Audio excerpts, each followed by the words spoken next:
এবং সাম্প্রতিক সময়ে যেই শাহবাগে যে ঘটনা ঘটলো আওয়ামী লীগের কার্যক্রম নিষিদ্ধের বিষয়ে আসলে আপনার বক্তব্যটা যদি আপনি শেষ করেন।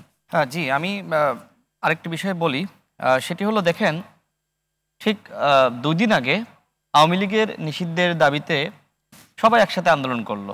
আমরা আমাদের দলগতভাবে পল্টন মোড় অবরোধ করে আন্দোলন করেছি, এদিকে এনসিপি সহ ইসলামিক আন্দোলন কয়েকটি মধ্যপন্থী দল একসাথে আন্দোলন করেছে। কিন্তু আন্দোলনের যে একটা একতা, একদিনের মধ্যে সেই একতা আবার কিভাবে ভেঙে পড়লো, কারণটা কি দেখেন। আমরা যেহেতু একজন সেই আন্দোলনে ছিলেন, আপনি কারণটা কি মনে করেন? কারণটা আমি যেটা মনে করি যে এই উপদেষ্টা পরিষদে একজন মানে অ্যানার্কিস্ট পারসন রয়েছে উপদেষ্টা পরিষদে, এক্স্যাক্টলি সে হলো মাহফুজ আলম। এখনো পর্যন্ত যতটুকু ঐক্য সংহতি ভেঙে পড়েছে, দেখেন সে কখনো বিএনপিকে নিয়ে সমালোচনা করে আকার ইঙ্গিতে, সে কখনো একটি নতুন দল নামে গণ অধিকার পরিষদকে সমালোচনা করে, সে আবার জামাতকে নিয়ে সমালোচনা করে। উপদেষ্টা পরিষদে তিনি শপথ নিয়েছেন, শপথ নিলে কি হয়, রাগ ক্ষোভের বশীভূত হয়ে কোনো সিদ্ধান্ত নেওয়া যায় না, কোনো কথা বলা যায় না।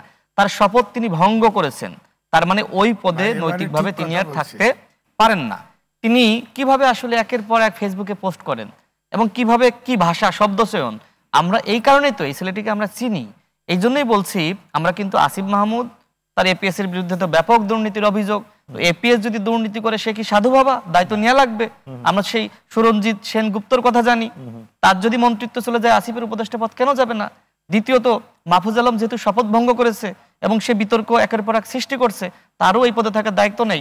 এই সরকারের আমরা মনে করি নিরপেক্ষতার ঘাটতি হয়েছে, এই জন্য আমরা বারবার বলছি এই 2জন ছাত্র উপদেষ্টা পদত্যাগ করা উচিত। আরেকটা কথা যেটি জাতীয় সঙ্গীত নিয়ে এসেছে, যে জাতীয় সঙ্গীত কারা গাইতে দেয়নি, আমার বন্ধু সাহিব যেটা বলল যে তাদেরকে জাতীয় সঙ্গীত গাইতে বাধা দেওয়া হয়েছে। আমার প্রশ্ন হলো, আপনারা এই কথা বলছেন, আপনাদের অসংখ্য নেতা কর্মীরা নারী নেত্রীরা এগুলো লিখতেছে, সেই তারা কারা?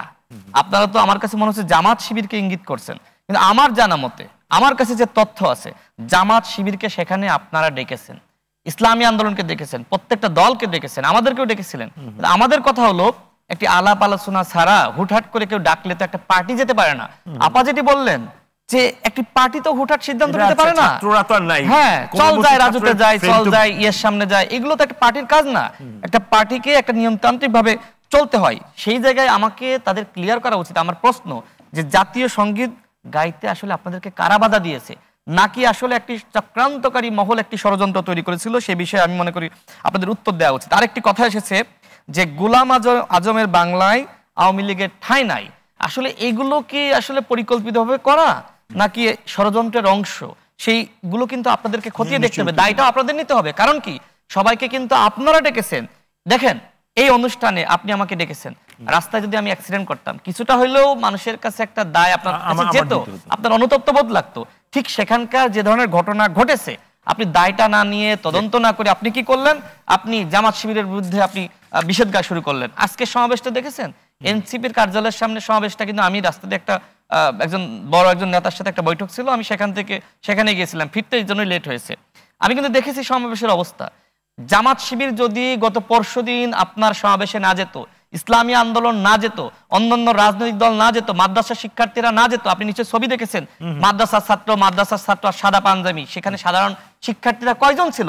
সেই মাদ্রাসা শিক্ষার্থীদেরকে নিয়ে মাহফুজকে দিয়ে বারবার আপনি লেখাচ্ছেন, বলাচ্ছেন, এবং এনসিপির নেতারাও বলছে এই যে জাতীয় ঐক্য সংহতি ভেঙে পড়ছে। আমি মনে করি আওয়ামী লীগ নিষিদ্ধের যে আন্দোলন, সেই আন্দোলন 80% সফল করেছে এই আলেম ওলামা, মাদ্রাসা শিক্ষার্থী, জামাত শিবির, যাদেরকে ডেকে আপনি 2 দিন আগে আন্দোলনটা সফল করালেন, তাদেরকে আবার গালি দিচ্ছেন কেন? কারণটা হলো আপনি কৃতিত্ব নিতে চান। প্রধান উপদেষ্টা সহ অন্য উপদেষ্টারা বোঝাইতে চাই যে এই আন্দোলনটা এনসিপির নেতৃত্ব হয়েছে এবং সেই কৃতিত্ব তারা নেওয়ার জন্য জামাত শিবিরকে নিষেধাজ্ঞা করছে, আমাদের করছে, তাদের করছে।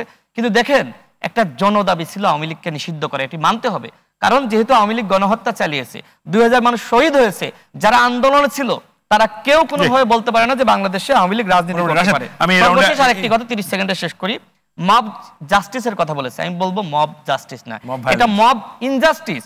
ছাত্রদেরকে এখন পড়ার টেবিলে ফিরতে হবে, অন্যথায় বাংলাদেশে ডাক্তার তৈরি হবে না, ইঞ্জিনিয়ার তৈরি হবে না, গবেষক তৈরি হবে না, লেখক তৈরি হবে না, শিক্ষক, সাংবাদিক, কোনো কিছু তৈরি হবে না। সবাই এখন নেতা হইতে চায়, হ্যাডামগিরি দেখাইতে চায়। এত নেতা দিয়ে আপনি কি করবেন? নেতাদের যদি দক্ষ জনবল না থাকে, নতুন রাষ্ট্র কি আপনি তৈরি করতে পারবেন? প্রধান উপদেষ্টা একটি বারের জন্য এখনো পর্যন্ত বলে নাই বাবারা আন্দোলন করেছো, দেশ স্বাধীন করেছে, ঘরে ফিরে যাও, পড়ার টেবিলে ফিরে যাও, পড়ো, ডাক্তার হও, ইঞ্জিনিয়ার হও। তার কি জাতির অভিভাবক হিসেবে এই দিক নির্দেশনা দেওয়া দরকার ছিল না?